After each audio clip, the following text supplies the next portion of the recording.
Hazrat Ibn Abbas radiyallahu anhu said, "There is no harm in fasting on different days, as Allah the Exalted said, then same number of fastings on other days."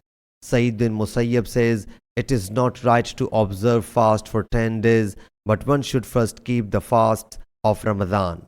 Ibrahim says, if a man delayed to observe the missed fast of Ramadan until the next Ramadan had come, he should keep the fast of both months, and he did not consider the ransom necessary. It is reported with mursal chain from Hazrat Abu Huraira radiyallahu anhu, and it is reported from Hazrat Ibn Abbas radiyallahu anhu. He should feed, whereas Allah Jalla Jalaluhu has not mentioned to feed, but said the same number of fastings in other days. Hazrat Abu Salama heard Hazrat Aisha radiyallahu anha saying, "Some fasts of Ramadan were due upon me. I could not make them up except in Shaban."